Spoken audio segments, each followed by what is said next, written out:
The moon base Artemis was quiet that night. Commander Maya Chen sat at her station, eyes heavy from staring at screens for 12 hours straight. She took a sip of coffee and stretched her arms. "Another boring night," she muttered. Then her computer beeped. A strange signal was coming in. It wasn't from Earth or any known satellite. "What is this?" Maya leaned forward, suddenly wide awake. The signal was like nothing she had ever seen before.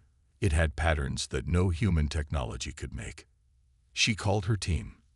"Everyone to the command center. Now." As they gathered around her screen, a new alert sounded. Something was approaching the moon. And fast. "Is it a meteor?" asked Technician Rodriguez. Maya shook her head. "No. It's slowing down. It's a ship." The object crashed on the dark side of the moon, just 10 miles from their base. Against protocol, Maya ordered a team to investigate immediately. She couldn't wait for approval from Earth. 6 hours later, they brought back what they found. A wounded alien with blue skin and 4 eyes. His small ship was damaged beyond repair, but still held secrets humanity had never seen before.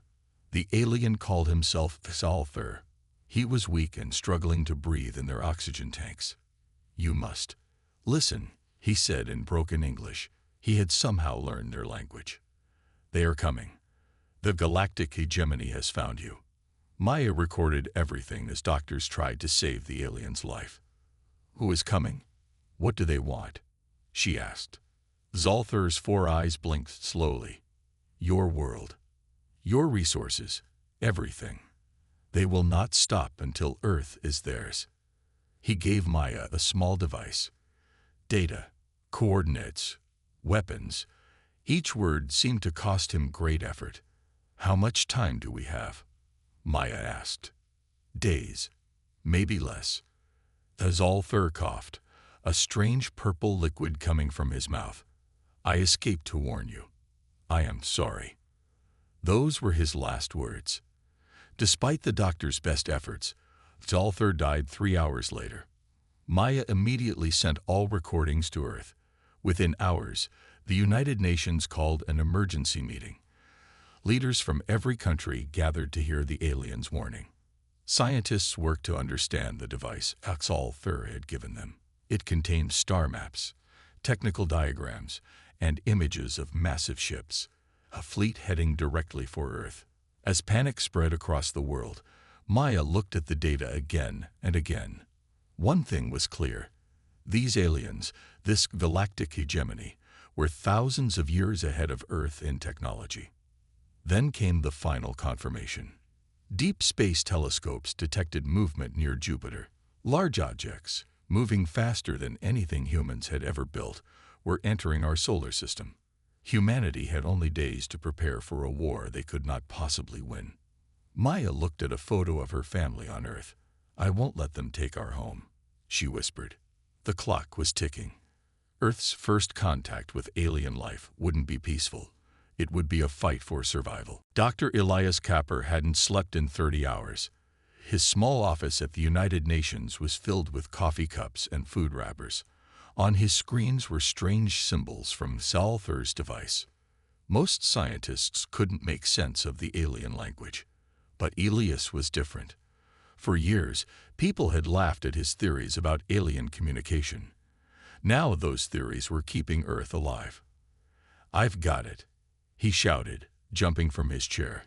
He rushed to the emergency meeting room where world leaders waited. "The aliens will arrive in exactly 96 hours, Elias announced. The room fell silent. "And they don't come in peace. The hegemony sees Earth as nothing but resources to take. Can we negotiate?" asked the French president. Elias shook his head. "According to Zalthar's data, they don't negotiate with what they call lesser species. They will strip our planet and reshape it for their needs."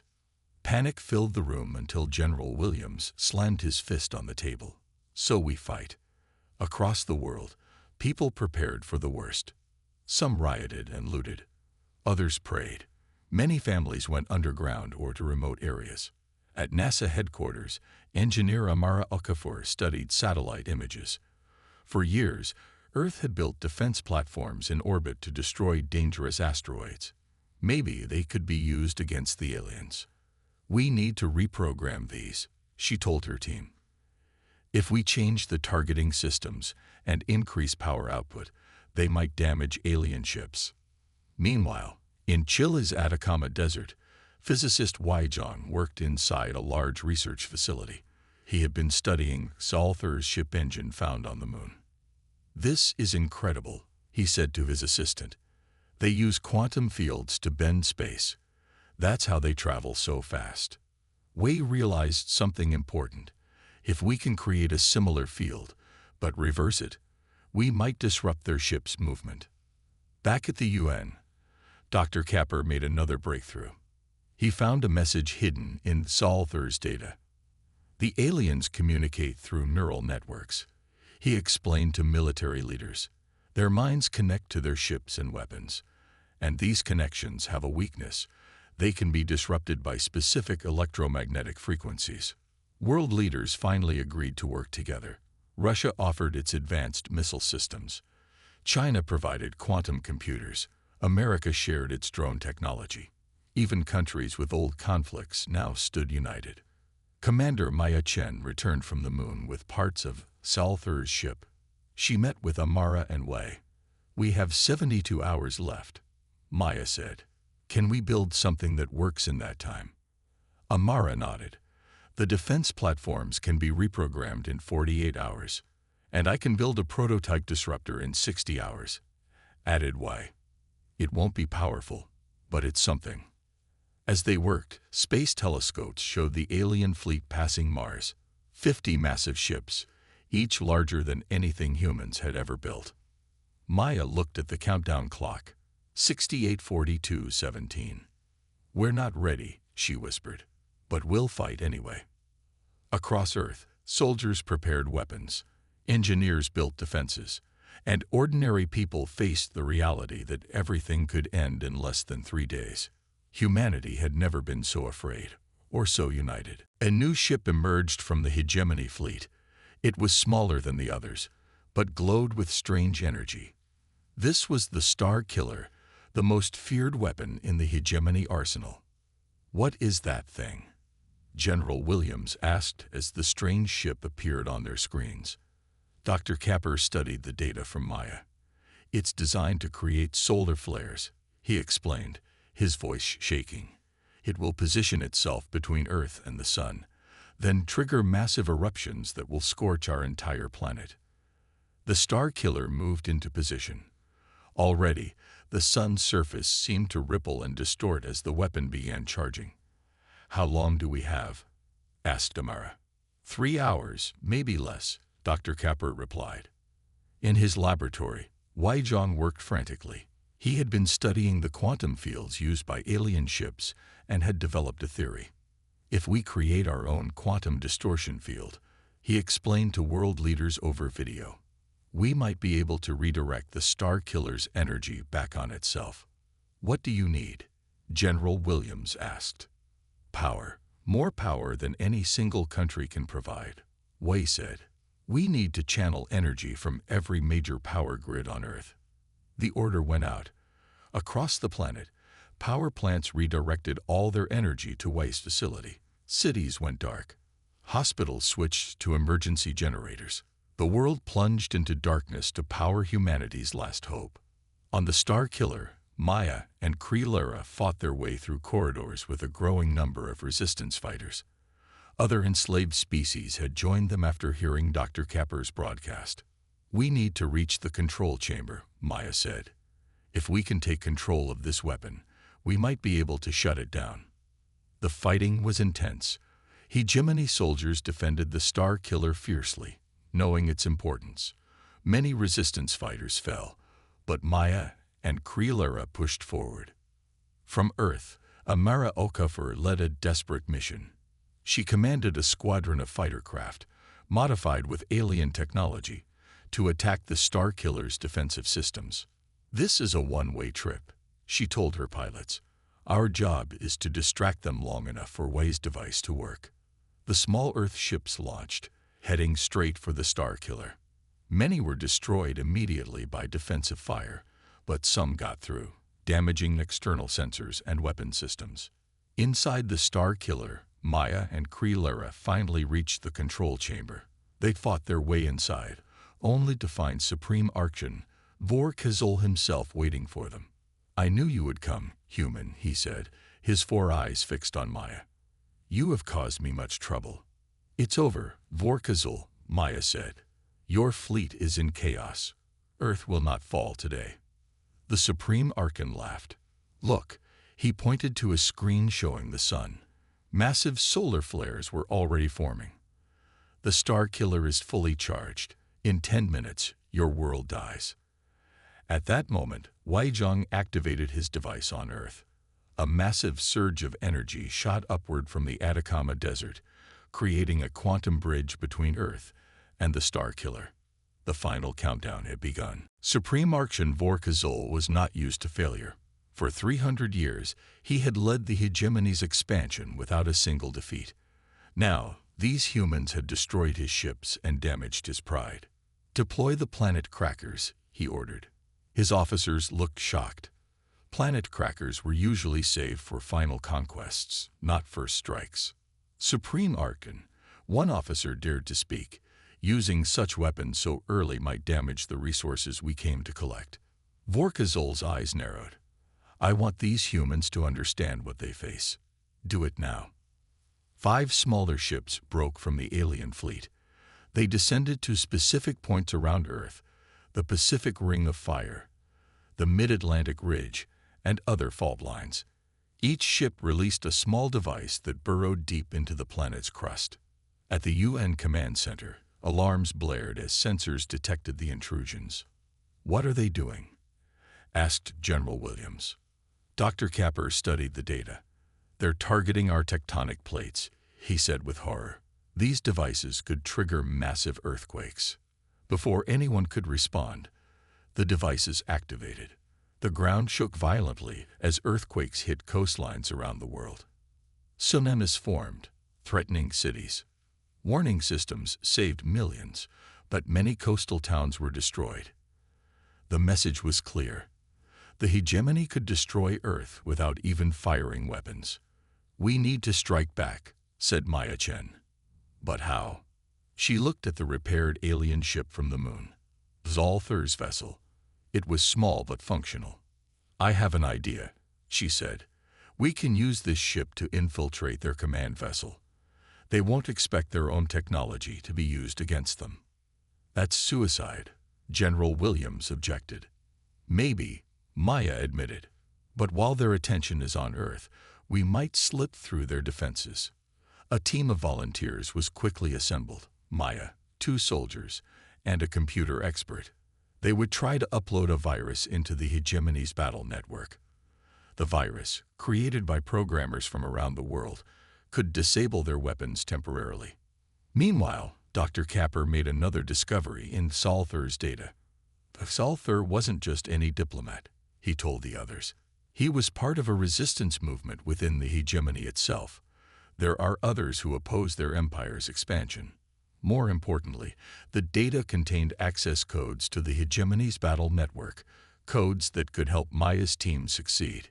As Maya's small ship left Earth, a second wave of alien vessels entered the atmosphere. This time, they targeted power plants, dams, and other infrastructure. Earth's defenses engaged again. The electromagnetic pulses were less effective. The aliens had adapted. But Wei Zhang's quantum disruptors, now deployed globally, still confused some enemy ships. The battle raged across the sky as Maya's team approached the massive command ship. It was 20 times larger than the others, shaped like a giant arrowhead. "We're approaching their security perimeter," Maya told her team. "Everyone ready?" They nodded grimly. None expected to return from this mission. As their small ship headed for a maintenance dock, Maya looked back at Earth, blue, beautiful, and in flames. Whether she survived or not, she would make the hegemony pay for attacking her home. The control chamber of the Star Killer shook as Wei's quantum field connected with the weapon. Lights flickered and warning alarms blared. Supreme Archon Vorkazul lunged at Maya, his clawed hands reaching for her throat. You have ruined everything. Maya dodged and fought back with skills learned from years of military training. Kree-Lara joined the fight, and together they forced the Archon away from the main controls. Why do you hate us so much? Maya asked as they circled each other. What did Earth ever do to you? Vorkazul's 4 eyes narrowed. It is not what you did. It is what you are. He pointed at the screen showing Earth. Our ancient prophecies speak of a world of divided beings united that would bring our empire's fall. When we found your planet, so many nations, languages, and peoples suddenly working together, we knew it was you. On Earth, Wei-Zhan watched his monitors as the quantum bridge stabilized between his device and the Star Killer. The ground shook around his facility as the massive energies built up. It's working, he shouted to his team. The field is redirecting the weapon's energy. In space, the Star Killer began to glow brightly. The weapon was firing, but something was wrong. The energy wasn't flowing toward the sun as designed. Instead, it was being pulled into a quantum tunnel created by Wei's device. Maya saw the confusion on Vorkazul's face as his perfect weapon malfunctioned. She took advantage of his distraction and knocked him away from her. What have you done? He demanded. Kree-Lara reached the main console and explained in awe. The humans have created a quantum bridge. The Star Killer's energy is being redirected. Where? Vorkazul asked, suddenly afraid. The answer came as the quantum bridge fully formed. The Star Killer's devastating energy wasn't aimed at Earth's sun anymore. It was flowing through the bridge directly to the hegemony homeworld thousands of light years away. No, Vorkazul screamed as he saw his own planet on the receiving end of his weapon. The Star Killer fired its full power. The blast traveled through the quantum bridge and struck the hegemony capital. The massive backlash of energy began tearing the Star Killer apart from inside. We need to get out now, Kree-Lara shouted. Maya looked at Vorkazul, who stood frozen in shock as his world burned. This is for Earth, she said, then ran with Kree-Lara toward the escape pods. The Star Killer exploded as they barely escaped in a small pod. Maya was badly wounded from the fight, but alive. From the pod's window, they watched as the remaining hegemony fleet broke formation and retreated. On Earth, celebrations erupted as the alien ships disappeared from the sky. The quantum bridge collapsed as Wei's device finally overloaded, but it had done its job. 3 days later, a message arrived from deep space. The hegemony homeworld was devastated, with rebellions breaking out across their territory and their leadership in chaos. They offered peace terms. Earth had won not through superior technology, but through human determination, creativity, and courage. As Maya recovered in a hospital bed, she looked out the window at a world forever changed. We're not alone anymore, she told Kree-Lara, who had chosen to stay on Earth. And we never will be again. Humanity had faced its greatest challenge and survived. Now they looked to the stars not with fear, but with confidence, ready to take their place in a galaxy that would never forget the small blue planet that defeated the mighty hegemony. The first alien ships entered Earth's atmosphere at dawn. They were massive, each one the size of a small city. Their hulls shimmered with strange light as they moved silently through the sky. People watched in terror from below. Many had never believed aliens existed until this moment. The hegemony ships positioned themselves above major military bases around the world. Then, without warning, they fired. Blinding beams of energy shot down, destroying buildings and equipment. But Earth was ready. From her command center deep underground, Amara Okafor pressed a red button, activating defense platforms now. Across the globe, power grids went dark as energy was redirected to the orbital platforms. Cities fell into darkness, but in space, 28 defense satellites lit up with power. The platforms didn't fire missiles or lasers. Instead, they released powerful electromagnetic pulses at the exact frequency Commander Chen had discovered. The effect was immediate. 3 alien ships suddenly stopped in midair. Their lights flickered, and they began to drift aimlessly. "It's working," shouted Amara through the communication system. In the Atacama Desert, Weizhong activated his quantum disruptor. A strange ripple spread through the air above the facility, invisible but powerful. When it reached the nearest alien ship, the vessel's movements became slow and erratic. "Their quantum field is destabilizing," Wei reported. "They're having trouble maintaining position." The aliens, expecting no real resistance from Earth, were caught completely by surprise. For several minutes, they couldn't respond effectively. Earth seized this opportunity. Russian missiles launched, targeting the quantum beacons that Marcus Stain had identified. Chinese lasers, hidden in the Gobi Desert, fired at the disabled ships. One alien vessel exploded in a massive fireball over the Pacific Ocean. Another crashed into the empty Sahara Desert. A third spun out of control and fell into the Atlantic. In space, aboard the Hegemony command ship, Supreme Archon Vorkazul watched in disbelief. His 4 eyes blinked rapidly in what might have been shock. "Impossible," he hissed to his officers. "These primitives have damaged our fleet." The ship's neural interface showed him that 3 vessels were lost and 4 others damaged. Nothing like this had happened to the Hegemony in 10,000 years of conquests. "How are they doing this?" he demanded. His science officer looked nervous. "They are using our own technology against us, Supreme Archon. They must have had help." Vorkazul's skin darkened with rage. "Xalthur," he growled. "The traitor reached them before we did." He connected his mind directly to the fleet network. "All ships, regroup beyond their defense range. We will change our approach." On Earth, celebrations broke out as the alien ships retreated. For the first time, humanity had faced an advanced enemy and survived. But in the command center, Maya Chen wasn't celebrating. She studied the sensor readings with concern. "They're not leaving," she told the others. "They're regrouping, and there are more ships coming." The first battle was over. Earth had won. But the war had just begun. Supreme Archon Vorkazul stood on the bridge of his command ship. Behind him, through the massive viewing window, he could see his new fleet. 150 ships, 3 times larger than the first attack force, waited for his command. "Today we crushed this human resistance," he told his officers. "No more mistakes. No more mercy." The massive fleet moved toward Earth like a storm of metal and energy. On Earth, early warning systems detected the approaching armada. This time, humanity was better prepared. Weizhong's quantum disruptors had been installed around the world.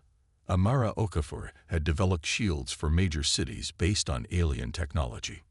"They're coming in faster this time," General Williams said in the command center.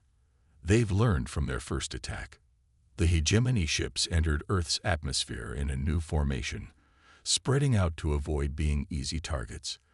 Their weapons fired immediately, but this time they aimed at the quantum disruptor stations first. Earth's defenses fought back. The electromagnetic pulse platforms activated again, disabling some alien ships. Fighter jets launched from hidden bases, armed with new weapons made from salvaged alien technology. The battle was more intense than the first. The sky filled with explosions and falling ships from both sides. Buildings collapsed and fires spread, but the shields protected many cities from total destruction. Aboard the Hegemony command ship, Maya, Krelara, and a small group of resistance fighters moved through maintenance tunnels. Their goal was the ship's main weapons array. "If we can disable their primary weapons, the Earth forces might have a chance," Maya whispered. They reached the control room for the weapons systems, but found it heavily guarded. There was no way to get inside unnoticed. "We need a distraction," Maya said. Krelara nodded and spoke quickly to the other resistance members. 3 of them left, heading for the engine room. Minutes later, alarms blared throughout the ship as explosions rocked the engine section.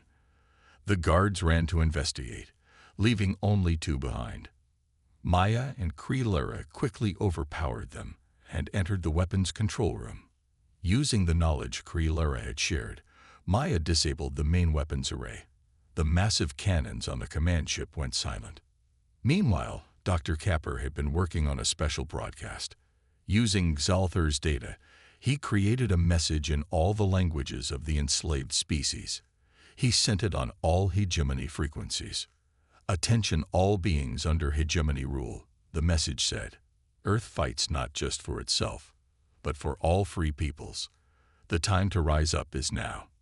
The effect was immediate. Across the alien fleet, enslaved workers began to sabotage ships from within. Confusion spread as officers couldn't tell who was loyal and who was rebelling. Supreme Archon Borkazol watched in rage as his perfect attack fell into chaos. Ships were disabled by Earth's weapons, sabotaged by slaves, or simply not responding to commands.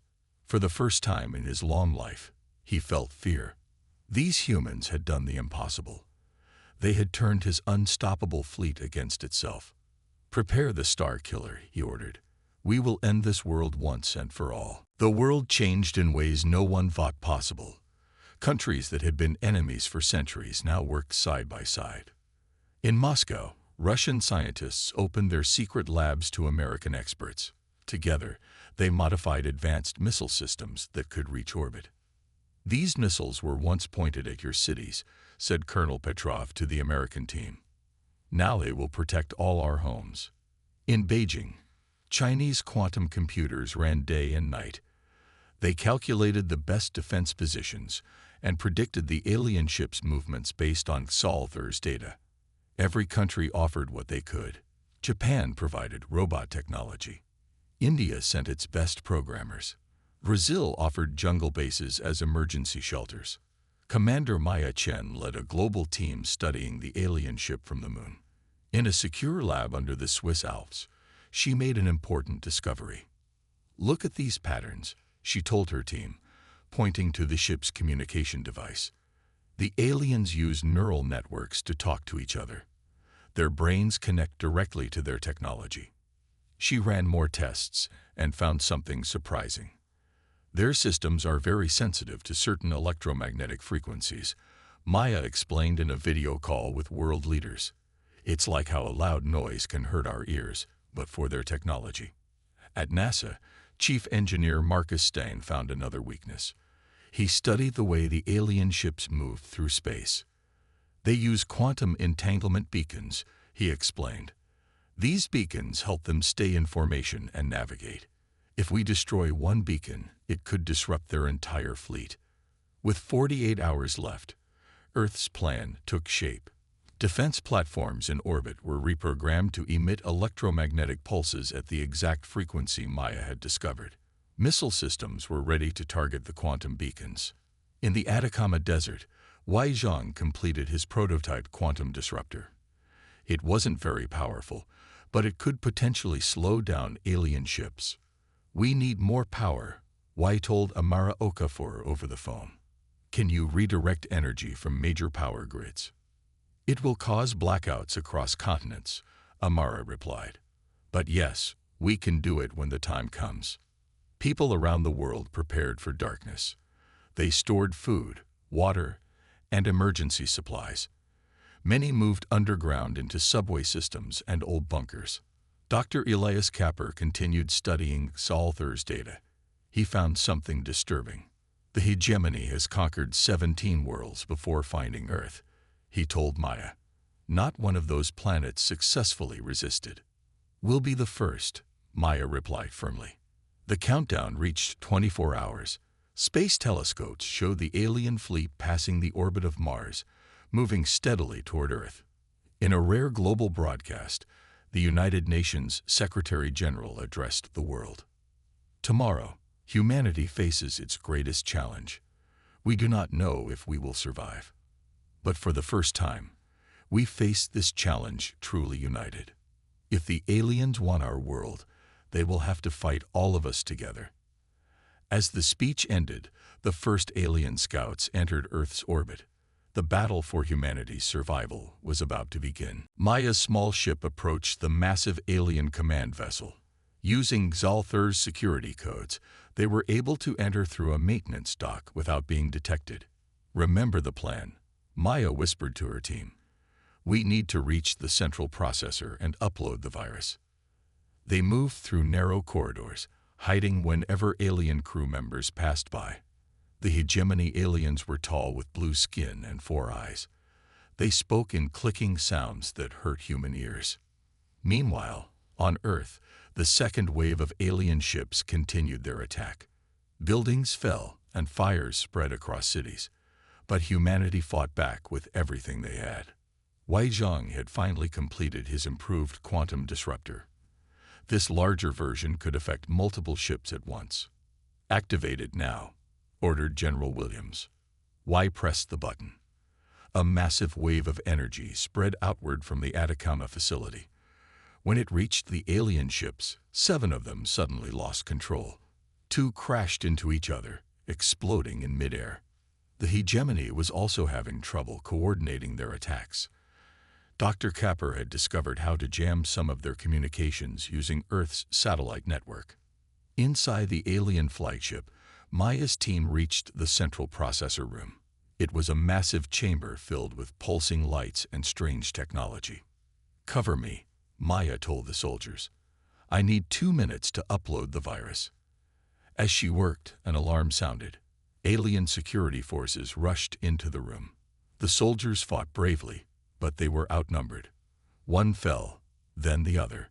The computer expert was hit by an energy weapon, but managed to crawl to Maya. "Almost done," Maya said, fingers flying over the alien controls. "Just a few more seconds." The expert nodded weakly. "I'll hold them off."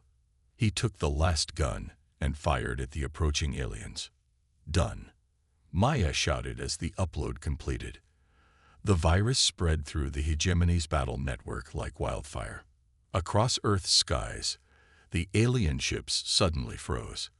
Their weapons stopped firing, and their shields flickered off. "Now," shouted Amara Okafor from the command center, "launch everything we have." Earth's militaries unleashed their full arsenal. Fighter jets, missiles, and even modified civilian aircraft attacked the helpless alien ships. What humans lacked in technology, they made up for in numbers and determination. 20 alien vessels fell from the sky in the next hour. It was the greatest defeat the hegemony had ever suffered. On his command ship, Supreme Archon Vor-Kazol roared in anger as his systems failed. "Retreat," he ordered. "All ships, pull back beyond their moon." Maya watched from a hiding place as panic spread through the alien flagship. She had lost her team, but their sacrifice had worked. The remaining hegemony ships were leaving Earth's orbit, retreating to regroup beyond the moon. Earth had won the first major battle. People emerged from shelters, cheering as they watched the alien ships flee. But Maya, hiding aboard the alien flagship, knew the truth. This was just the beginning. The hegemony would return with more ships and more weapons. The war for Earth's survival had only just begun. Maya hid in a small storage room on the alien flagship. Her team was gone, and she was alone in enemy territory. The ship had moved beyond the moon, where the hegemony fleet was regrouping. She had been hiding for 2 days, stealing food from what looked like a kitchen, and sleeping in short bursts. She needed to find a way back to Earth, but all the small ships were heavily guarded. As she crept through a lower level of the ship, Maya heard strange sounds coming from behind a door. Carefully, she peeked inside. What she saw surprised her. A group of aliens were working on machinery, but they didn't look like the blue-skinned hegemony soldiers.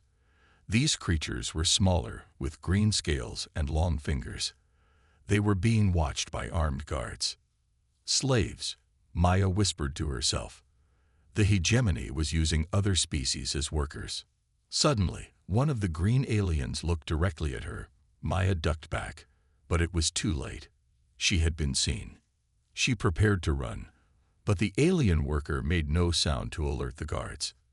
Instead, when the guards weren't looking, the alien slipped out through a side door. "You are from Earth," the alien said in broken English. "I am Kree Lara." Maya was shocked. "You speak our language." We learn from transmissions. Many species in hegemony learn secretly. Kree-Lara looked around nervously. You are not alone. Many hate hegemony rule. You're with the resistance, like Exalthur, Maya realized. Kree-Lara's eyes widened. You knew Exalthur. He was our leader. Meanwhile on Earth, the temporary victory had given humans time to prepare for the next attack. Scientists studied the crashed alien ships, learning their technology. Wei Zhang and his team found ways to improve Earth's weapons using alien parts. Amara Okafor developed shields based on hegemony technology. Dr. Capper maintained secret communication with Maya, who had found a way to send messages using the aliens' own systems. The hegemony has enslaved dozens of species, Maya told them in her transmission. Many are forced to work for them. But there's a resistance movement spread throughout their empire. This news gave Earth new hope. They weren't just fighting for themselves, but for all species oppressed by the hegemony. Kree-Lara and other resistance members helped Maya move around the ship safely. They showed her how the hegemony's technology worked and revealed a critical weakness. Supreme Archon fears rebellion at home, Kree-Lara explained. Many worlds question why resources go to conquest when their people suffer. Dr. Capper shared this with world leaders.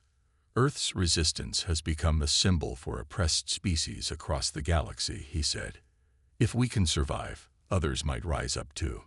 As Earth prepared its defenses, people rebuilt damaged cities. The planet cracker devices were found and disabled. New weapons were created from salvaged alien technology. But time was running out. Maya's latest message was urgent. They're coming back. Vor-Kazol has called for reinforcements. The next fleet is 3 times larger than the first. Earth's leaders gathered for what might be their final war council. The greatest battle in human history was about to begin.